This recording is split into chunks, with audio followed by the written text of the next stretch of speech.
I believe it is Mr. Chu next, AB 2713.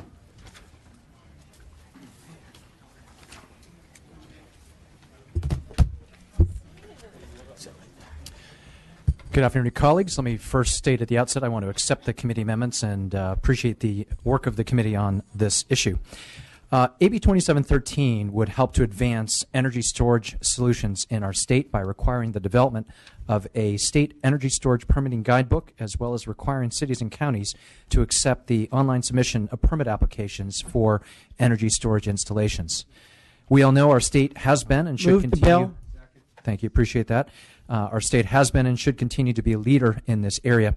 While this technology is not new and currently deployed in some jurisdictions, most cities and counties' permitting processes have not yet caught up to the technology, and the development of a guidebook will help the industry as well as local governments get on the same page to increase the deployment of the technology. With that, turn it over to witnesses. Hi, Alex Morris, Policy Director for CISA. We think this is a great bill. We're proud to sponsor it, and we think it provides doable steps that are going to help cities and counties get the tools they need to prepare for the growing numbers of energy storage deployments. Good afternoon. Justin Fanza on behalf of the Coalition of California Utility Employees. First of all, thank the author and your staff and sponsor excuse me, for working diligently with us in some of our concerns, particularly on the not stepping on how we adopt building codes. And you'll see that those amendments, I believe, are being taken. And with that, we are in full support of the bill. Thank you. Good afternoon. My name is Ted Coe. I'm representing STEM Inc. We are the state's leading provider of energy storage systems for commercial buildings. We have pulled over 200 permits for energy storage in commercial buildings across the state, and we respectfully ask for your support. Thank you. And any comments in support? Good afternoon, Chair and Committee. Andrea DeVoe for TechNet in support of the bill. Mr. Chair, members, Jason Ryan, League California Cities. We're a bit of a tweener on this one. We are very supportive of the handbook. We agree with the author that it will go a long way to help us permit the various advanced energy storage systems. We're just trying to iron out a couple details as far as the type of existing information they want on the website. I think we'll get there, but for now we are just neutral to the bill. Thank you. Any others in support? Any tweeners? Any opposition? Okay, seeing none. Back here to the members, we have a motion and a second to do pass as amended to appropriations. Any questions, comments? Mr. Chair, you want to close? Respectfully ask for your aye vote. Thank you. Again, a motion and a second. Let's call the roll, please. The motion is due pass as amended with the amendments shown in the committee analysis and re-referred to the Appropriations Committee. Gatto? Patterson? Aye. Patterson, aye. Burke? Burke, aye. Chavez? Aye. Chavez, aye. Daly? Aye. Daly, aye. Eggman? Cristina Garcia? Eduardo Garcia? Hadley? Aye. Hadley, aye. Hernandez? Obernolte? Aye. Obernolte, aye. Quirk? Aye. Quirk, aye. Santiago? Ting? Williams?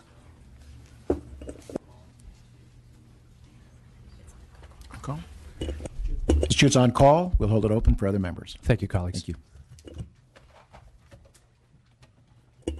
you. Next, AB 1800, Mr. Hadley.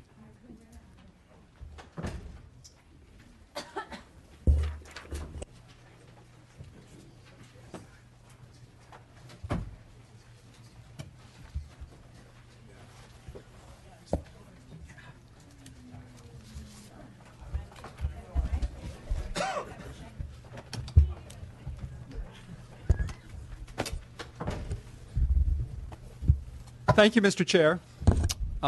Good afternoon, everybody. I'd like to start by taking the committee amendments, but I would also like to continue the dialogue between my office and committee staff to ensure this bill will have the positive impact for electrical utility customers that we're all shooting for. AB 1800 will require all electrical utilities to annually post on their websites specific data related to outage compensation. This bill was drafted as a result of electrical reliability problems facing many cities, many ratepayers in my district. Although I do believe that utilities are doing right by their customers in most cases, there is currently no ability for a customer to check and see if they are the first person or the 1,000th person to be denied a claim for service interruptions which resulted in some financial burden. Examples of the kind of financial burdens that we're talking about here include perishable prescription medications, perishable foods that spoiled as a result of loss of refrigeration, and damages similar to that. We have been working with many of the utilities to find reasonable common ground, and the language is still being improved. I think we've arrived at a version that's very close to the final product. Move the bill. Thank you. There's no reason to treat municipal utilities differently than investor-owned utilities in this case. Their customers are still entitled to information about the quality of their service and the compensation paid for outages and damages suffered by outages. Contrary to some of the letters that we have received, there is nowhere else in the code that requires this information to be posted and available online to ratepayers, to consumers. And as drafted, AB 1800 is not overly burdensome. Any good utility, any good accounting staff within a utility should be keeping track of this information already, and this bill simply requires them to post this information online so that consumers and ratepayers have transparency about what happens in the claims process. Requesting that consumers file a suit under the Freedom of Information Act to receive this information is overly arduous and not necessary. This bill is supported by the City of Rancho Palos Verdes, the Palos Verdes Peninsula Chamber of Commerce, and the Utility Reform Network. And today with me here I have two elected officials from my district, Brian Campbell, the Mayor Pro Tem of the City of Rancho Palos Verdes, and Anthony Misitich, City Councilman for Rancho Palos Verdes as well. And I respectfully ask for an aye vote. Councilman Campbell. Witnesses in support. Yes. Speaking in support, appreciate the intro, Assemblymember Hadley, Chair, members of the committee. Appreciate the opportunity to talk. There's two items that I would just like to point out is an example of why I'm in support personally and both professionally of this bill. Number one, I was speaking in front of a homeowners association recently. It was a condominium project where there were 75 members there. They had suffered a long and extended power outage. Dozens of them had submitted requests for reimbursement for spoiled foods. When the power went back on, some of them complained about some of their electronics had burnt out. They, by and large, got absolutely no response. Some of them got a negative response on that. There was no way for them to collectively be able to go out and check online other than to go back and forth to each other. So transparency, I think, is the main is the main goal, or a primary goal that I've got, that our residents want on this. The other point I wanted to make is that my own personal business, we're in the commercial real estate property management business down in the city of Redondo Beach, and so we deal with a lot of small to medium-sized businesses. Redondo Beach has suffered a number of significant outages down there. Most recently, a few months ago, there was a Friday evening outage right in front of a long weekend when dozens of businesses, restaurants were put out of business. They had to let their employees go. They suffered food, particularly if you're a fish company, for example, a fish restaurant, their food goes to spoilage. Some of them submitted requests for reimbursement on what they all knew was a failure in an underground power line out there. They were all denied. The most distressing part to me, both as a business person and as an elected official, is that so many of these local businesses just gave up because we encouraged them to go out and press this issue with the local utility company. And so many of them came back to us and said, you know what, we've done that before. We never get a response. It's not a good use of time. We've already lost so much money on this anyway. It just undermines, I think, people's faith in in government and transparency and just getting the right value for their money. So I appreciate your time. Chair and committee members, my name is Anthony Misitich, councilman from Rancho Palos Verdes, in support of AB 1800. Back in 2011 and 2012, our city, our peninsula, was experiencing approximately 40 power outages each year. While the electrical utility, Southern California Edison, has made improvements, and so we're not having so many frequent power outages, back in back last year, we had a power outage over 30 hours long. It affected 1,500 homes. We had many. We asked many of those affected folks to send in claims. They were all denied, except for one. Now, let me explain that. We had a power outage for 30 hours in March. Individuals submitted claims. This particular individual submitted a claim. It was denied. They submitted the claim again, and with a full accounting of all the losses that they had. It was mostly food and perishables, and it was denied again. I met with Assemblymember Hadley, and we had a member with representatives from Southern California Edison, and explained the situation to them. I read them the email from this particular individual, and that the claims have been denied, and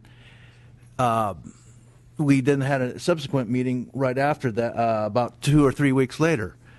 Edison then paid that bill. It was only after I had met with Assemblyman Hadley that they paid this bill. All other claims have been denied. And this bill is very important, so people that do have losses could go check on the website and see and hold the utility accountable. So there's transparency of, are they really paying claims, or are they just saying, oh, well, you can file a claim, but it's not going to get paid, and we can't tell you who we're paying or who we're not paying. I think it's very important from a transparency and accountability standpoint that you folks approve this, moving this bill forward, and please give an aye vote. Thank you. Thank you. Other witnesses completed?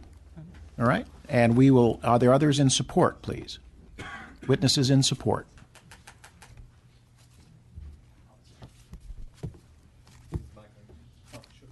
Any other in support?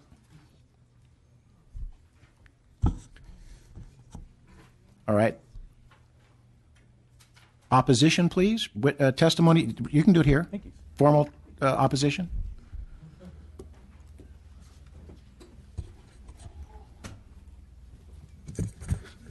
Thank you, Mr. Chairman and members. I'm Gil Topidi. I'm the Director for Energy for the California Municipal Utilities District. And I recall a time not that long ago when there was a district issue of a significant concern. A member of the legislature would typically come with what was called a district bill.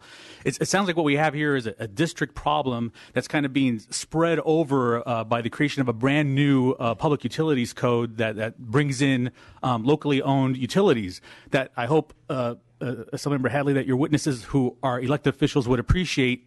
My publicly owned utilities have a governing body that are elected officials. And so in regarding on the analysis, it already specifies how there is a governmental code that deals with tort claims. It's been in existence since 1963, clearly routinely modified.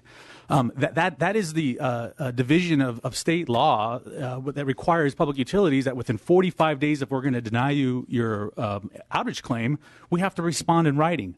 If it goes longer, then there is an acknowledgement that this is still an open-ended ticket and we're working with that customer. When we look at what's being created under this new public utilities code, we see that it says the number of claims still open from the previous year, but then the number of new claims received. What is that exactly going to mean to my POUs? If I'm resolving your claim in 45 days, what's a new claim? Is that any and all claim submitted in the prior year? Is that a claim just within the previous 45 days? If I'm resolving claims as I go forward, what's a new claim? There seems to be some maybe language issues between D and E, where D says the median time taken to process claims once the outage was determined to be the fault of the utility, and then E says the number of claims approved. But we're only going to approve a claim that we deemed was a fault of the utility. I would recommend that if there is a problem in profit-driven Southern California Edison territory or from an IOU, that perhaps the bill be limited to the scope of collecting this data from them, because at this point it just seems like you're asking for data points that really have no relevancy or nexus to what the real issue is. And as we are just subdivisions of a local government, we have a city parking division. I did a cursory review of some city parking divisions. There's no button there that says, well, how many tickets are being disputed by recipients of a parking violation. I went to the Los Angeles city's website for the county assessor. There's a button there that says, begin a conversation with your local utility on any dispute claim you have regarding your tax assessment, but there's no button that shows the feature of how many of these claims are outstanding, how many have been approved or not. So what if it says 15 have been approved last year and 25 are new? What does that impart to anybody unless you're a lawyer or a statistician? I wouldn't know what I'd get out of that other than saying, ooh, maybe I got a shot with my claim. I fail to understand how this is really any benefit, and particularly why locally elected officials who run a locally owned utility are even being drawn into this equation. Thank you very much, Mr. Chairman. Any other witnesses in opposition? Sir. Matt Kloppenstein on behalf of the Sacramento Municipal Utility District and the Southern California Public Power Authority. Will simply align our comments with Mr. Topidi and respectfully oppose the bill. Thank you. Nick Pappas with Southern California Edison. We are not opposed. I actually want to acknowledge the work of the author and the committee in helping to work with us to refine this bill and ensure the data is meaningful. We also think the amendments in the analysis help continue to move the bill in the right direction, and appreciate the author's intent in ensuring all electric utilities in the state provide similar data. Thank you. Seeing no other in opposition, we'll bring it back here for questions, comments from members. Mr. Quirk? Just briefly, perhaps if you could find out if there's a similar problem with the municipal utilities or there isn't, and then decide what you want to do with the bill. I trust you to take a look at that. Yes, Mr. Quirk, we have. This is not a district bill. I understand. We have, we have reports of both outages, obviously on a statewide basis, localized, but on a statewide basis. And we've encountered that residents, ratepayers throughout the state have trouble understanding whether their claim is one or one of 1,000. And I don't think, in contrast to the witness in opposition who spoke just a few minutes ago, I think the data is fairly straightforward for a ratepayer to understand how many claims were submitted in a year, how many were paid out, and how long it took for those claims to be paid out is helpful information in determining whether the ratepayer reimbursement process is working in any way to address ratepayer concerns, or if claims never get paid, or if they always get paid, and maybe this is a pro forma process. So, thank you. Move the bill. Any other members? There's a motion. Is there a second? There is a second. And that motion is do pass with amendments. You're taking the amendments? Yes, correct? taking the to amendments, appropriations? Yes. Right? And you may close. Okay. Thank you. Just to be clear, we already have on the books requirements for ratepayers, for electricity consumers to be reimbursed for losses when the loss is the responsibility of the utility. This does not change that. What this does do is provide increased information and increased transparency to ratepayers who are considering going down that road when they've suffered an interruption of power that has led to damages. I respectfully ask for an aye vote. Thank you very much. We have a motion and a second. And call the roll, please. The motion is due pass as amended with the amendments shown in the committee analysis and re-refer to the Appropriations Committee. Gatto. Patterson. Aye. Patterson, aye. Burke. Chavez. Aye. Chavez, aye. Daly. Aye. Daly, aye. Eggman. Christina Garcia. Eduardo Garcia.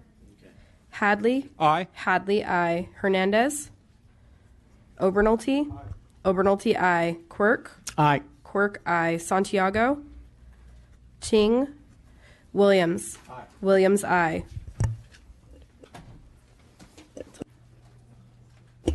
Mr. Hadley, your bill's on call. We'll leave it open for other members. Thank you. Thank you. Thank you, sir. Thank you. Next up, Member Quirk, AB 2271.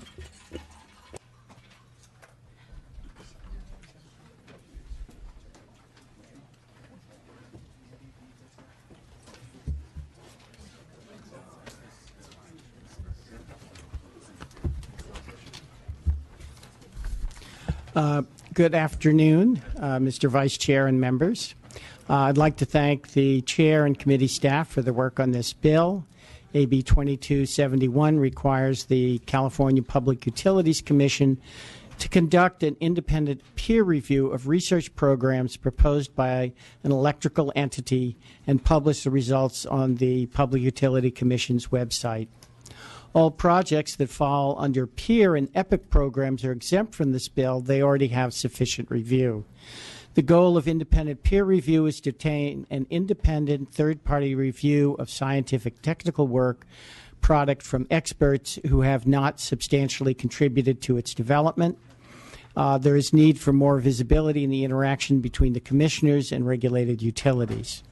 This review is intended to uncover problems or unresolved issues in a preliminary or draft work product and facilitates revision of the draft product in a final product that reflects sound technical information and analysis. Peer input, public comment, and stakeholder input add value to the work product. However, they do not substitute for independent expert review. I requestfully ask for your aye vote, and I have brought no witnesses. Mr. Quirk, all right. Motion. Is there a second? Second. Any questions? Any comments from members? Public support? And or public opposition? Seeing none, Mr. Quirk, you want to close? Yes. We want to make sure we did not include peer and EPIC because they're already substantially reviewed. We have had some. We will be looking further at that language just to make sure that's correct. So we are continuing to review it, and we'll make sure that the bill does what I've just said it does. Great. Thank you. We have a motion and a second do pass to appropriations. Madam Secretary, the roll, please. The motion is due pass and re-refer to the Committee on Appropriations. Gatto. Patterson. Aye. Patterson, aye. Burke. Aye. Burke, aye. Chavez. Aye. Chavez, aye. Daly. Aye. Daly, aye. Eggman.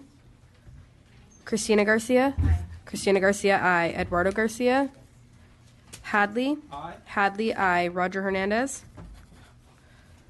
Obernolte. Aye. Obernolte, aye. Quirk. Aye. Quirk, aye. Santiago. Ting. Williams. Aye. Williams, aye.